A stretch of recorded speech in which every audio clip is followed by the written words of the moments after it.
एक मुलाकात दर्शन जरीवाला के साथ। नमस्कार, आप देख रहे हैं खबर फास्ट और मैं हूं कायनात अंसारी।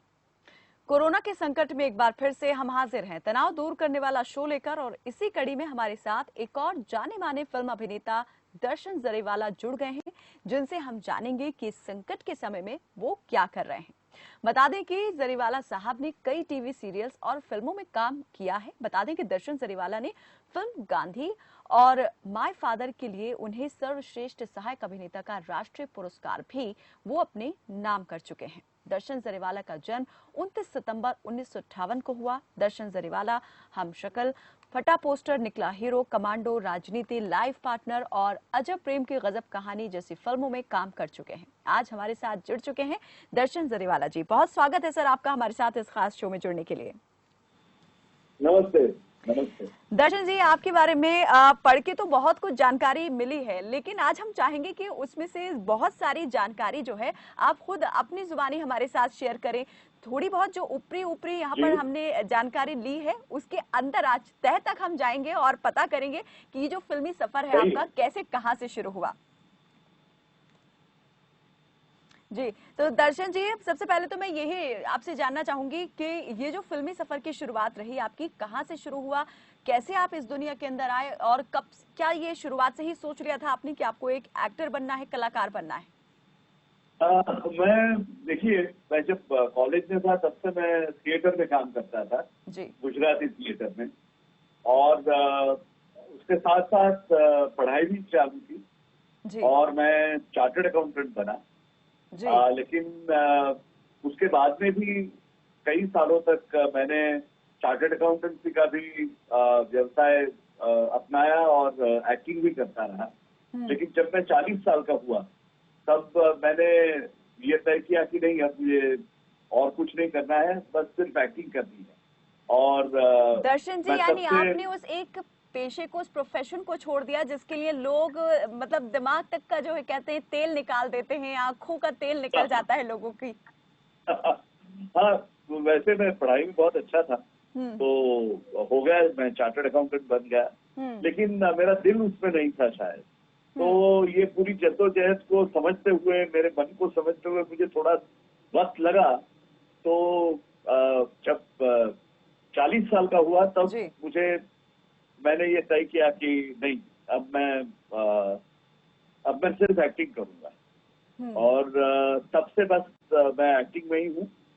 और ये फिल्में या टेलीविजन सीरियल, ये सब मैंने उसी के दौरान एक सफल करियर को आपने साइट पर रख दिया और 40 इयर्स की एज में आपने ये तय कर लिया कि अब मुझे करियर के तौर पर जो है एक्टिंग को ही चूज करना है, फिल्मी दुनिया के अंदर ही जाना है। एक बड़ा रिस्क आपने लिया यहाँ पर। क्या इसका विरोध हुआ आपके इस चुनाव को लेकर के? कहीं से विरोध की आवाज उठी? वैसे तो मेरे फैमिली का सपोर्ट था इसमें जी। तो कोई ऐसे ऑब्जेक्शन तो किसी का नहीं था। और जैसे जैसे अपॉर्चुनिटीज भी बहुत बढ़ती गई टेलीविजन, यानी फैमिली ने सोच लिया था कि चलिए बेटा, आपने हमारे मन की तो कर दी, आप चार्टर्ड अकाउंटेंट बन गए, अब आप अपने मन की कर लीजिए। कुछ हुआ तो बहुत अच्छा है, नहीं हुआ तो आप सीए तो है ही। जरूर जरूर। जी दर्शन जी, फिर जब आपने ये तय कर लिया कि अब मुझे जो है एक्टिंग की दुनिया में कदम रखना है और यहीं से आगे बढ़ना है, सबसे पहले आपने फिर किस प्लेटफॉर्म को चूज किया? क्योंकि हमने जो आपके बारे में जाना, आपने जो है स्टेज से भी आपका नाता रहा है, फिर टीवी सीरियल्स भी आपने किए, तो सबसे पहले जो शुरुआत हुई फिर वो कहाँ से हुई?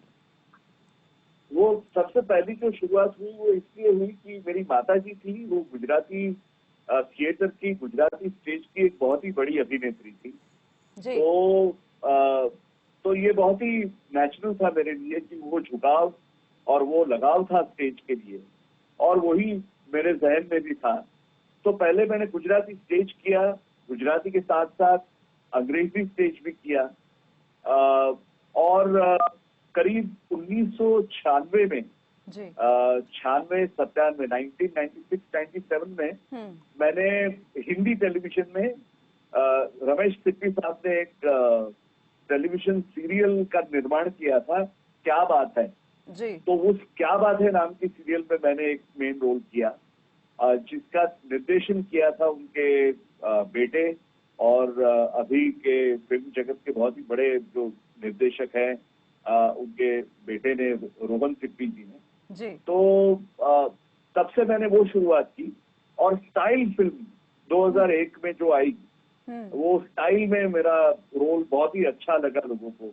बिल्कुल, वो जो एक आपका अंदाज था, आप कॉलेज के प्रिंसिपल बने थे, मैंने भी जब देखी थी तो वो आपका जो कैरेक्टर था वो बहुत ज्यादा एकदम उसने स्ट्राइक किया था, दिमाग को बहुत पसंद आया था। तो हम जरूर आगे बढ़ेंगे, इस बातचीत के सिलसिले को बढ़ाएंगे, लेकिन दर्शन जी हम चाहेंगे जरा, क्योंकि कॉमिक जो फील्ड रहा है उसमें कॉमिक रोल के अंदर आपने एक बहुत ही जबरदस्त जो है पहचान बना ली है, तो कोई इसी कैरेक्टर से निकलता हुआ आप कोई डायलॉग यहाँ पर हमें जरूर सुना दें। देखिए, अब जब कैमरा के सामने नहीं होता हूँ तो ये सब डायलॉग याद नहीं रख सकता हूँ।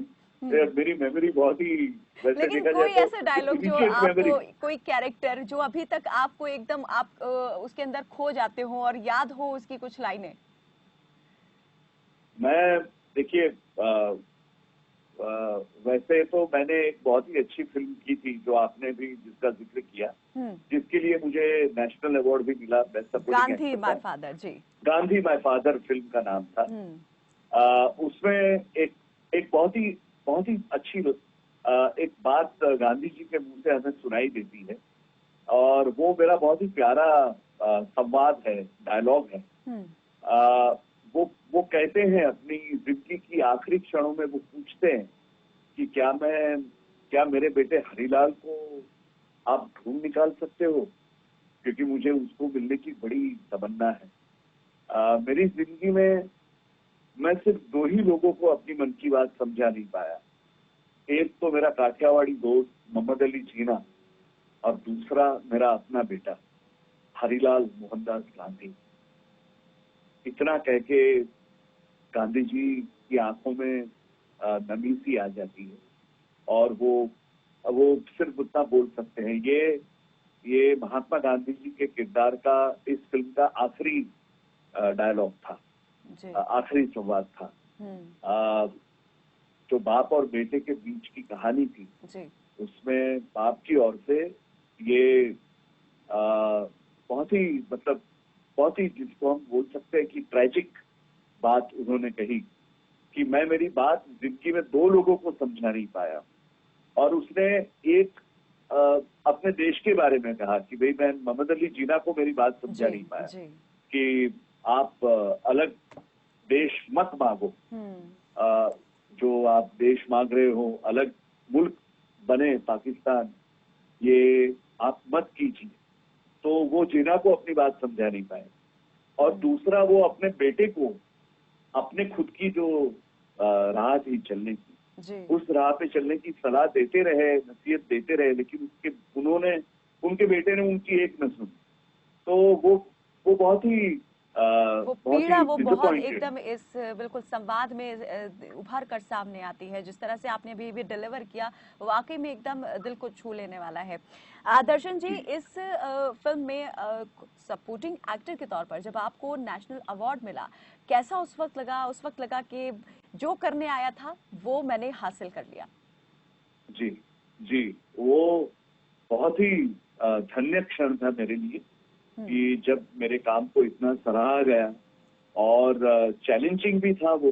सबसे बड़ी चुनौती वाला, सबसे डिफिकल्ट, मेरी जिंदगी का सबसे चैलेंजिंग, बहुत ही चुनौती वाला एक रोल, महात्मा गांधी का रोल करना वो था। तो जब ये घोषणा हुई कि मुझे ये सम्मान दिया गया है, तो मुझे बहुत ही अच्छा लगा। ऐसा लगा कि मैंने जो कदम उठाया था, मैंने जो अपनी जिंदगी की राह जुड़ी थी कि मैं एक एक्टर की तरह ही अपनी जिंदगी जीऊं, बतौर एक एक्टर बनके, तो वो मुझे बहुत ही उसमें कभी अच्छा दर्शन जी ऐसा हुआ इस फिल्म की शूटिंग के दौरान आप खुद को भूल गए और बस अपने कैरेक्टर को ही आप जीने लग गए? मैं बहुत ही फख्र के साथ कह सकता हूँ कि कुछ ऐसे किरदार आते हैं हर एक कलाकार के जीवन में, जब उनको ये महसूस भी नहीं होता कि वो खुद कौन है, और वो पूरे वो कैरेक्टर में ढल जाते हैं। मेरे हिसाब से मेरी जिंदगी में भी मेरे ये ऐसे मौके एक नहीं, एक से ज्यादा आए हैं। और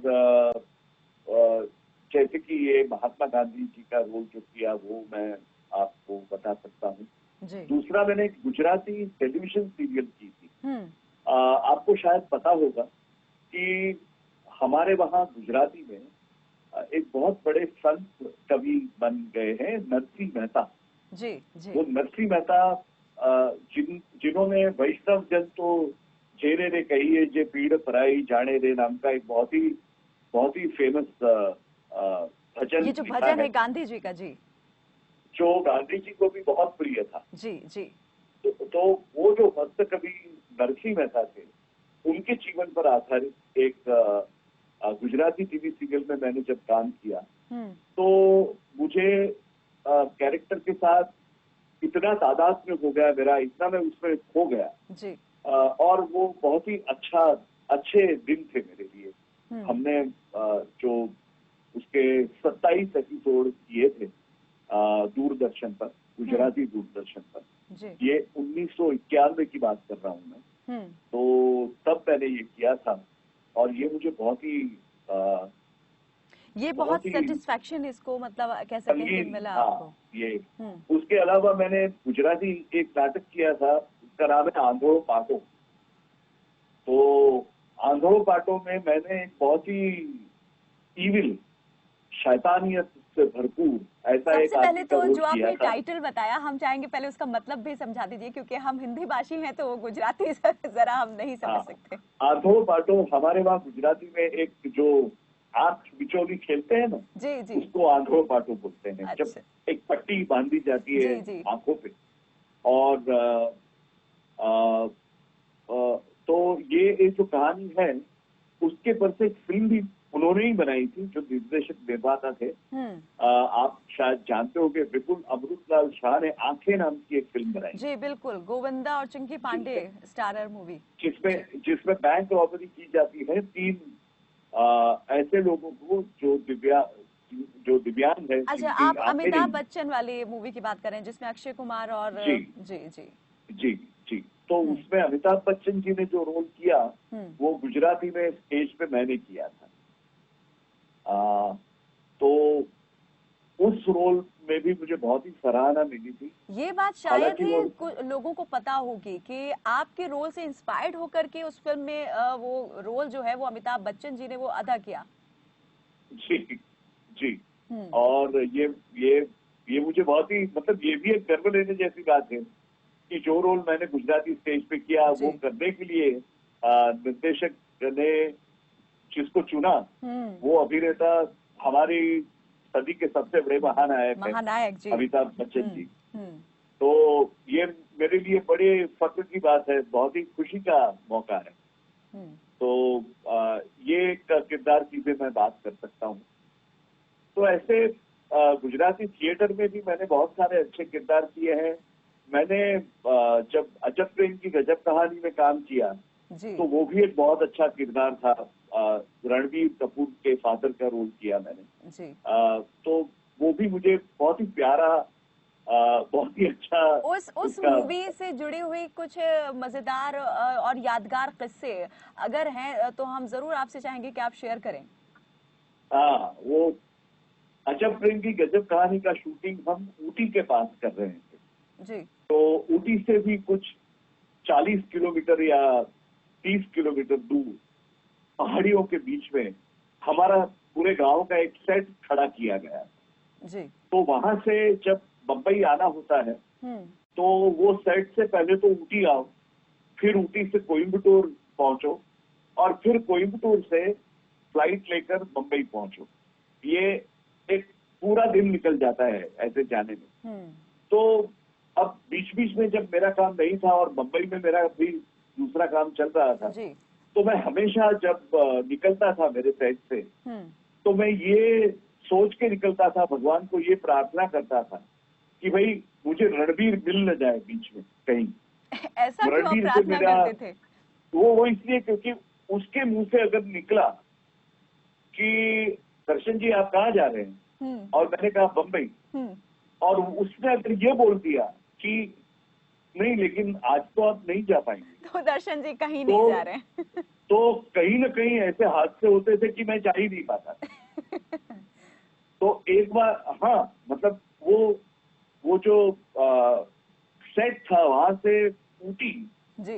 रास्ते में गाड़ी खराब हो गई और मैं पहुंच नहीं पाया टाइम पे और मेरी फ्लाइट मिस हो गई कोयम्बटूर की। दूसरी बार कोयम्बटूर की जो फ्लाइट थी वो बम्बई से चली ही नहीं, तो मैं कोयम्बटूर एयरपोर्ट पर पहुंचा तब मुझे फोन आया कि भाई ये तो फ्लाइट कैंसिल है, तो कोयम्बटूर से बॉम्बे नहीं जा सकते आज। और वो सारे हर बार वो रणबीर के मुंह से ये निकला था कि नहीं लेकिन आज तो आप नहीं जा पाएंगे। तो मैं अपने आप को बचते बचाते छुपते छुपाते मैं निकलता था साइड से कि कहीं उसको पता ना चल जाए कि मैं निकलने सामने ना हो जाए और फिर से ये ना सुनने को मिल जाए कि आज आप नहीं जा सकते। हाँ, तो जी, अगर उसने कह दिया तो पत्थर की लकीर हो गया मानो। तो ऐसा तो वो बहुत ही मजेदार चीजें हुआ करते थे और वो वैसे बहुत ही फ्रेंडली है और बड़ों की इतनी इज्जत करते हैं। लेकिन उनको सबके साथ बैठ के खाना खाना अच्छा लगता है।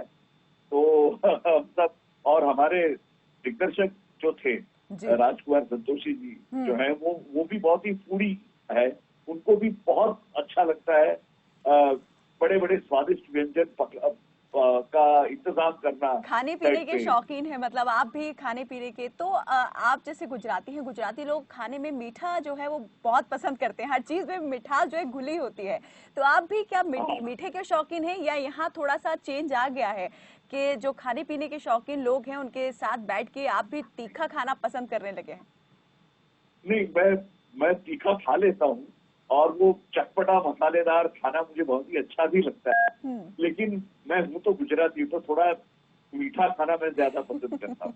जी दर्शन जी, जैसा भी आपने ये जिक्र किया था कि आपकी जो माता श्री थी वो गुजराती जो सिनेमा है उससे जुड़ी रही, तो ये तो कह सकते हैं कि ये जो एक्टिंग है ये आपके खून में ही शामिल थी। आपके फादर साहब जो हैं वो क्या करते थे और क्या उनकी तरफ से कभी इस चीज को लेकर के ये सामने से ऑब्जेक्शन आया कि तुम क्या कर रहे हो, ये नहीं करना, तुम अच्छे खासे चार्टर्ड अकाउंटेंट बन गए हो, अब यही करते रहो? नहीं, वैसी कोई बात नहीं थी। मेरे पिताजी एक बहुत ही बड़ी फार्मास्यूटिकल कंपनी है उसमें मुलाजिम थे, उसमें वो काम करते थे और लेकिन उनका आर्ट के प्रति लगाव था। तो जब मैंने ये तय किया तब तो मतलब दैट वाज इन 1998, लेकिन वो उसके पहले ही 1989 में ही उनका देहांत हो गया। तो मतलब उन्होंने मुझे चार्टर्ड अकाउंटेंसी करते हुए ही देखा है, लेकिन उनको ये भी पता था कि मैं नाटकों में काम करता हूँ, तो उनको ये भी पसंद आता था। वैसा नहीं था कि उनका मतलब वो सपोर्ट आपके साथ में हमेशा रहा, अप्रिशिएट वो आपको करते रहे इसके लिए। जी। तो मुझे मेरे पूरे फैमिली की ओर से बहुत ही इसके बारे में सपोर्ट मिला है, किसी ने कोई ऐसे ऑब्जेक्शन या ऐसा नहीं किया। जी दर्शन जी, जब आपने गुजराती थिएटर से शुरुआत की उसके बाद हिंदी की तरफ, हिंदी सिनेमा की तरफ कैसे आपका झुकाव हुआ, कैसे आप यहाँ से जुड़े? मैं हिंदी सीरियल जब करने लगा तो 1997 जैसे मैंने आपसे कहा 1996-97 में मैंने क्या बात है नाम की एक सीरियल थी जो स्टार प्लस पे आती थी, सिप्पी साहब ने प्रोड्यूस की थी। उसके बाद में मैंने हिंदी सीरियलों में काम करना शुरू किया, तो बहुत सारी हिंदी सीरियल्स भी मैंने की और उन दिनों मैं 5-5, 6-6 सीरियल्स का शूटिंग एक साथ करता था। तो वहां से लेकिन जब स्टाइल फिल्म के लिए मुझे बुलाया गया तो ये शर्मन जोशी हमारे बहुत ही बेहतरीन जो कलाकार हैं फिल्म हिंदी फिल्मों के, तो शर्मन जी के फादर भी बहुत ही बड़ा नाम है उनका गुजराती थिएटर में, अरविंद जोशी साहब। तो अरविंद जी के साथ भी मैंने काम किया है गुजराती थिएटर में। तो जब हमारे एनसी चंद्रा साहब जो इनके डायरेक्टर थे स्टाइल फिल्म के जी उन्होंने ये ख्वाहिश की कि भाई कोई ऐसा नया चेहरा लेके आइए कि जिसके पास ये कॉमिक टाइमिंग का सेंस हो, ये कॉमेडी अच्छी कर सके और एकदम फ्रेश चेहरा चाहिए। मुझे घिसे पिटे पुराने चेहरों को नहीं लेना। तब शर्मन ने उनको सजेस्ट किया कि एक एक्टर है दर्शन जरीवाला, जो गुजराती थिएटर में बहुत बड़ा नाम है और अभी सीरियल्स भी कर रहे हैं, हिंदी सीरियल, तो उनको क्यों ना आप ट्राई करें। तो मैं तो चंद्रा साहब को मिला भी नहीं था, मैं हैदराबाद पहुंचा।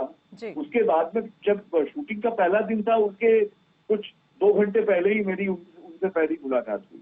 तो ये शर्मन जोशी को मैं क्रेडिट दूंगा, ये बात का श्रेय दूंगा कि उनकी वजह से मैं हिंदी फिल्मों में मेरी एंट्री हुई 2001 में।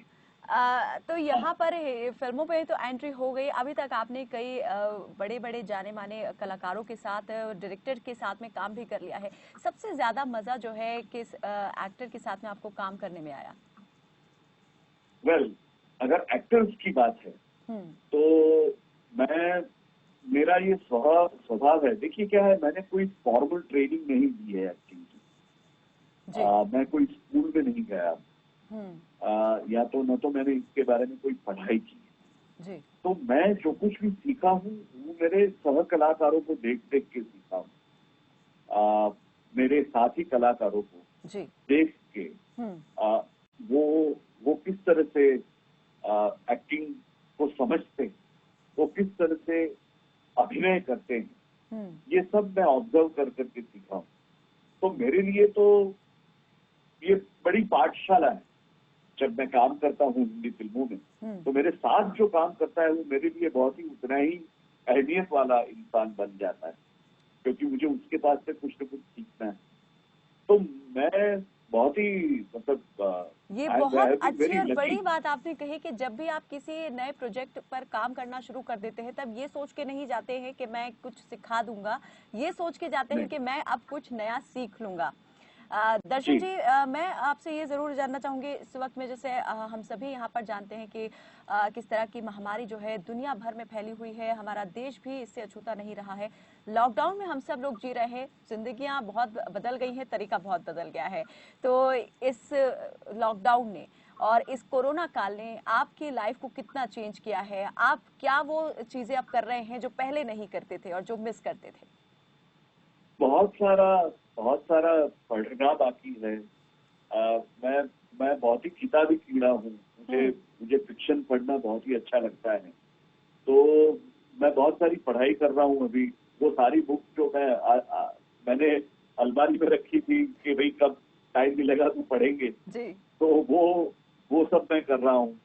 मैं बहुत ही अच्छे OTT प्लेटफॉर्म पे और टेलीविजन पे जो फिल्में आती हैं, जो नई मालिकाएं होती है, सीरीज होती है, उनको मैं बहुत ही वो भी मेरे अभ्यास का क्रम है।